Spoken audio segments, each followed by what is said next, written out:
George, and action. What's a good man? I'd say it's pretty easy. A good man to me is got to be someone that's honest and somebody that's responsible. I think to me that's what my dad was. You know, my dad was my hero and he's my inspiration. He's the guy I strive to be every day. And you want a guy that's honest. You know, it sounds simple, but it's not. You know, if you're a girl looking to get in a relationship with a guy, you know, don't say I love you unless you mean it, you know what I mean? Be honest. You know, if someone doesn't lie to you, I mean, there's nothing more special than that. You know, you can trust them, you can count on them, you establish a trust. You gotta be honest, and you gotta be responsible. What I mean by responsible, to me, it's like the sun coming up and down every day, something reliable, something you know, it's simple. If you're gonna say you're gonna be there, be there. It sounds simple, but to me, that's the hardest thing for people to do and for guys to do. You know, guys that go to work, guys that are good providers, a little old-fashioned and traditional about that, but I believe in it. And a guy that's responsible, a guy that's honest, the ability to love, that's what my dad gave me. To me, you have all those, honesty, responsibility, to me that gives you the ability to really love someone, you know, and to really count on that person. They're gonna be there every day for you. That you don't have to worry if you're having a good day or a bad day. It's like the sun coming up every day, you know? You want somebody that's gonna be there. If you say you're gonna be there, you gotta be there. If you can count on that person, they're gonna be there for you no matter what. You know, it's easy to love somebody when the going's easy, but you know, when things get tough, that's when a good man comes out. To me, that's a good man right there.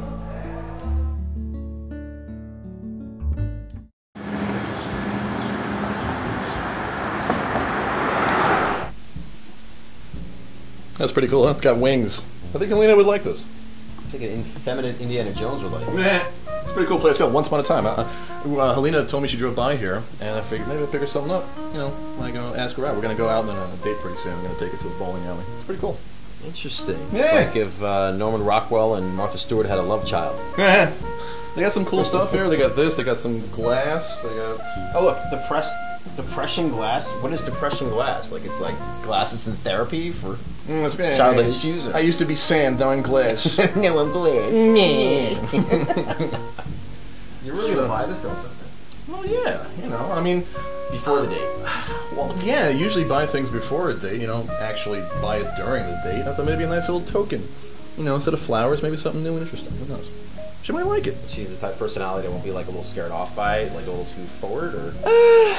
That's happened in the past, I agree with you there, but I did a little too much. Now it's just like, hey look, I heard you talking about this place, to pick you something up, oh, you might like it. You're just going to keep the ring in your back pocket in case the opportunity just presents itself. Well, who knows, I mean, you know. I don't know how you this girl is kind of attractive. I don't know how you do it. I don't know how you... Well, I emotions. just treat the people with respect. I mean, you know, what the hell happened with you and Tara and the bowling alley? What's going on?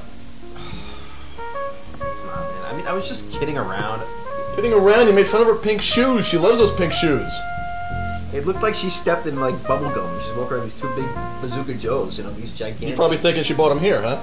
Did she? I mean, they have everything else here. Yeah, she kind of did. Yeah, so... But why are you making fun of her? Steve, you know me a while, right? Yeah. Why do you think I make fun of people? Because you like them. Exactly. Yeah. You ever see me... How do you know when I don't like somebody? I'm not paying a bit of attention to them. That's true. So, I mean, it's like, what is that? I mean, come on, lighten up. It's the way my uncles raised me, always playing around with me. Look, remember, you know the story about the Millennium Falcon? Yeah. I wanted my pop to get it for me. He was too serious, and, like, you know, Star Wars is silly, you know. Like, that was, like, different type of criticism, because he was, you know, he was a curmudgeon. But my uncles, they were very playful, even though they always busted my chops. Wait, you get sissy, you want to get this toy, da-da-da-da. Of course they got it for me. And, like, I knew it all along. It's like that... It's just like, it's in term of endearment for me. It's a way of behavior that sort of... tells people, hey, if you could put up with this and you know deep down that I'm just playing with you, then it's worth it. It's worth your time. So basically you're saying you want to be a lovable curmudgeon. Well, what chick wouldn't like that? Look, why don't you get to know her first before you start insulting her? it's good with us because I've known you my entire life, but come on, this girl doesn't know you, okay? And you just can't insult her right off the bat. Once you two get to know each other, then you can like toss some playful insults back and forth. Right, but I mean, It'll work. Yeah, but we were playing playful insults. You know, that's what got her to go out with me in the first place because she thought it was cute. Yeah, that's true. Look, when it comes to me and Helena, like I said, I just met this girl. It kind of feels right, and you know what I'm doing? I'm actually treating her like a person as opposed to a woman. It's like, I want to get to know you first. I'm going to hang out with you. You know what I'm also going to do? State my intention. When I call her up, I'm going to say, hey, just so you know, this is a date. So then she can make up her mind what she wants to think about me. See how that works? That's right. May even sing to her, who knows? Come on, man. This day and age with the smartphones. Well, you still worried about that, about the girl at the bar? You still worried about that? But it happens all the time, and I talk to girls about this all the time. They all agree. They're always having, what, 5, 6, 7 different conversations. Could be with 3 or 4 or 5 different guys. Yeah. So I go to the bar, and she's there after telling me she wasn't going to be going out that night with, like, a whole entourage of other dudes, all having their... You know, their insane addiction to these phones. And you know what? If most girls are like that, and trust is the biggest issue, I've been hurt too many times to even... I don't even want to put myself out there anymore. So yeah, you know, I don't want to be hurt right now, and I'm going to put up a little bit of a front, a playful front. I'm not being overly, you know, much of a jerk. I'm just kind of like putting up a little bit of a wall. No, seeing if she's she's going to say, you know what, it's worth it. You know, he may be a little bit of a wise guy. Yeah. But it's worth it because I know that deep down he's a good guy. Oh, so basically what you're doing is it's a preemptive strike, is what you're saying. Well, yeah, you know what?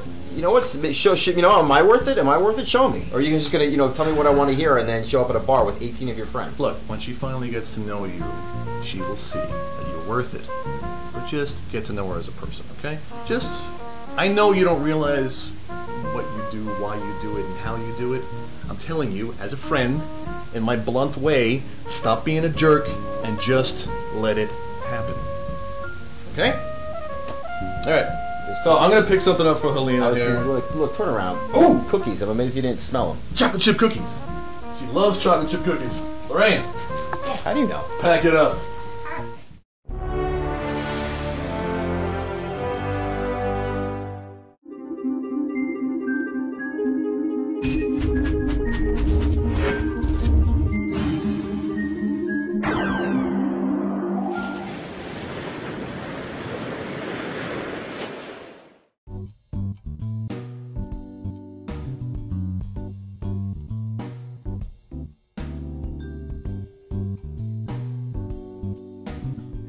Oh boy, this sounds like it's going to be a long one. Yeah, well, it was great. I had to tell Trevor, you know, enough. I can't do this anymore. Yeah. You know? There is no happy medium. There has to be. There has to be. I can't keep drinking like this. Why can't they be? We're perfect. Okay. So, question for you. Right? Yeah. So, who was that new girl I saw you with actually at the park? I'm sorry, what? Yeah, you were kind of... You saw a new girl? you were hanging out with some girl. Oh, so you're stalking me now is what Is you're that a saying. new friend?